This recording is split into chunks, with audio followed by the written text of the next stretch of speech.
Hey guys, Retro Dude here. Thanks for visiting my channel again, where we check out all things retro. Be it video games, anime, cartoons, toys, movies. As long as it's retro, we'll take a look at it. Today, I decided to take a look at another NES title. It's called Castlevania Dracula's Curse.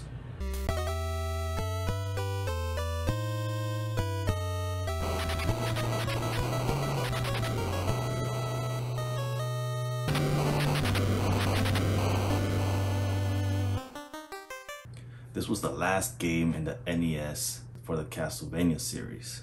So I've already taken a look at Castlevania 1 and 2, and they were awesome games to play.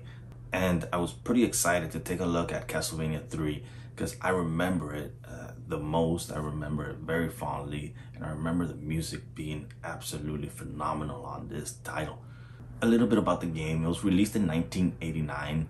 In Japan, it was 1990 in the US. So on this title, you actually leave behind Simon Belmont and you get to take control of Trevor Belmont, Simon's ancestor. The same Trevor Belmont actually that is showing up in the Netflix series. You probably want to check it out, by the way. It's very well made. The first season was just to see if there was any interest, I assume, because it was only like 4 episodes. But there was enough interest in fans that they decided to release a few more seasons of it and a few more episodes, not just 4 episodes per season. It's very well made. The last season just blew me away on how well it was made. The story is taken directly from this game for the Netflix series. So let's talk about the game. You get to see the first appearance of Alucard, a fan favorite because of Castlevania Symphony of the Night, which is one of the best rated, most beloved games ever released. So this is the first time you actually get to see Alucard. Fun tidbit, just in case you guys didn't catch on to it, Alucard spelled backwards is Dracula. You also see Sypha and Grant. All 4 of these characters are actually playable in the game, which is really cool. So the game takes you to 1476. So like I said, Trevor is Simon's ancestor, and well, Dracula's up to no good there too. So even though the story is basically, even though the church fears the Belmonts because how badass they are, that's right, badass, they ask for their help. And well, that's basically where the story comes in. Trevor Belmont goes in and tries to defeat Dracula. Like I said, there's 3 other playable characters besides Trevor, though you can only choose 1 at a time. So it's not like you have all 3 at one point. No, it's like when you meet up with them, they ask you, can I join you? And if you allow one to join you, the other one will have to leave. So keep that in mind. You'll only be able to play throughout the game with 2 characters. Alucard has his trademark fireball, so like he opens up his cape and he throws a fireball. He actually transforms into a bat as well. Sypha is my favorite, by the way. She's a magician, so she has magic spells. She has like a flame. She has some balls that follow the enemies around to a certain degree. And she has like a freezing spell where anything caught in it basically freezes and you just smack it and it falls apart. So she's pretty powerful, though she's pretty weak when being hit, and her club sucks because it has no range at all. Grant is like a pirate. No, he can climb walls. So because of that, the game actually has a pretty high replayability. Like if you go through one route, you could go a different route the next game, so different stages. I didn't mention that, but basically if you want a certain character, you have to take a specific route to actually be able to meet up with them. So the game does change from one playthrough to one playthrough if you take a different route, which I really enjoy because it helps replayability immensely. Now, one of the things that I remembered about this game is they actually implemented a special sound chip to make it sound better. Though I do remember, I think it was only on the Japanese version, so the NES version you might want to skip if you're looking into emulating it. You might want to download the Famicom version of it instead of the NES version of it. Though both versions, I played the NES version and I played the Famicom version, both actually have a great soundtrack, so don't let it deter you if you only, or if you're a purist and you want to play it on the Nintendo, and you only have the NES version, it's still going to be a great play, and the soundtrack is absolutely phenomenal. So the gameplay goes back to its original platform, so you lose all the RPG elements, no more powering up, no more leveling up, no more backtracking.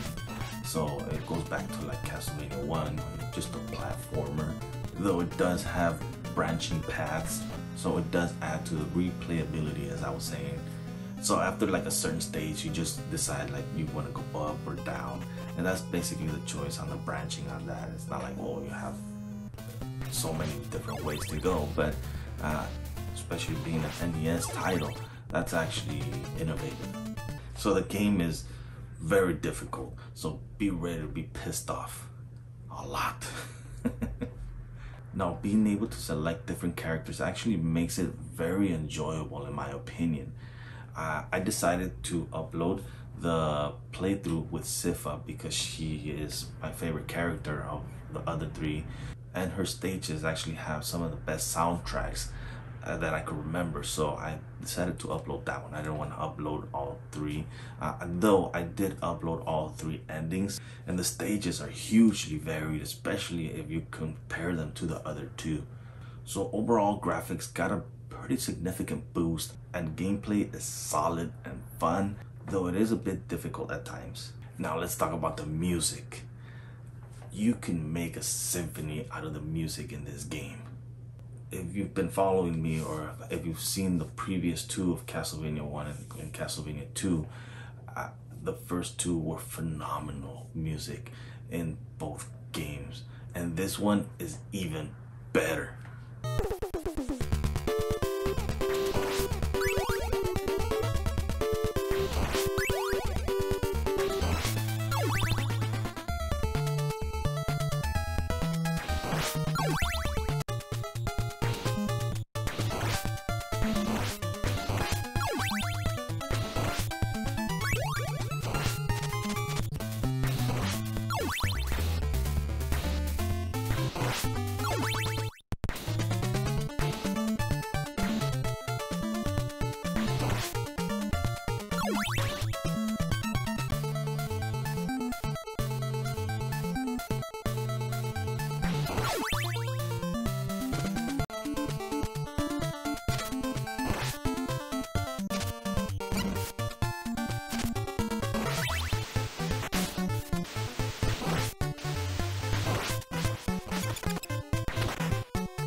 The Waterfall Stage is one of my favorite songs in Castlevania series as a whole. I'm talking about through part 1 all the way up to whatever the latest one has been. So that includes the Symphony of the Night, which has an awesome soundtrack. It just sounds so well made that I enjoyed the hell out of that stage when I played it. And we also get to hear our very first remaster. You get the original Castlevania song reworked.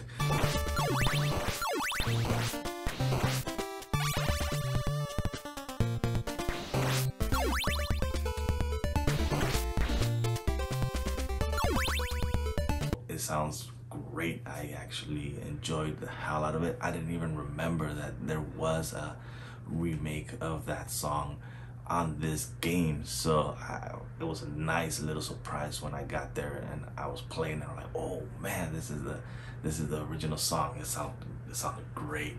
In my opinion, Castlevania 3 actually has the best soundtrack of the NES series, and that's not a knock on 1 and 2. If you've seen my reviews, you know how much I love them. So Castlevania 3 just elevated it so much more that it was just such a fun game to play just to listen to the music alone. But with that, let's talk about the fun factor of the game. You add a solid gameplay that this game has. You're able to switch between different characters, tailoring your play style or opening you up to replayability on the game. And a soundtrack that had me smiling, humming, whistling along as I was playing the game, as I was getting pissed off, dying. I had a blast playing this game, and you will too. If you don't believe me, check out my playthrough. It's a great game and deserving of the title classic game in every sense of the word. So one of the reasons why I decided to take a dive into the Castlevania series, besides the great music that I remembered and I still have on my games playlist, by the way, is because there was a recent release of the Castlevania Anniversary Edition, which has part 1, part 2, part 3, part 4. It has both Game Boy games as well, and it has Kid Dracula, which I've never played, honestly. Now, it runs around $20 for the consoles. I've seen them on certain like deal websites for Steam or the PC for like $5. So that's a huge discount over the consoles. So I wanted to see if it was worth it to purchase it at around $20 price tag. I mean, with all these games that I just mentioned that it has, you're paying under $5 per game for AAA quality retro games. So to me, in my opinion, it's definitely worth it. Not just that, it's a steal at that price. Also, if you're not too tech savvy and you don't want to deal with having to download the ROMs or setting up an emulator or pairing it up with your controller or how you're going to be able to run it, this is definitely the way to go. It plays very well and it offers you different ways of playing it. So for example, you could play with scat lines, how I used to play it back in the days. You could play in a 4:3, which is the original format that it was intended to be played. Or you could play it in 16:9, which is basically the way the TVs are nowadays. So it has different display styles, however it fits your palette the best. Also, there's a new Isles game that was just announced. Well, new to us if you're in the States. It was actually released in Canada a couple of years ago, though they just pulled it, citing that it was low interest from players. It's gonna be called Castlevania Grimoire of Souls.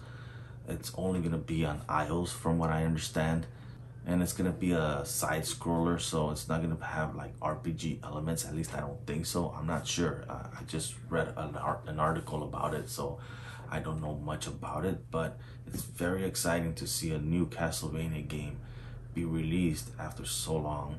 So this wraps up my trip to the Castlevania NES series, where all 3 games are actually phenomenal. They're great play. I definitely recommend you trying all 3 of them.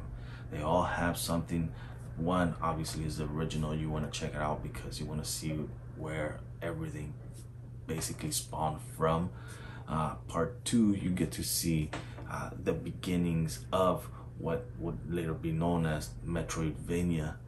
And Castlevania 3 just basically elevated so much. So join me again next time where I'll be taking a look at another true classic. Thanks again for joining me, and as always, stay retro.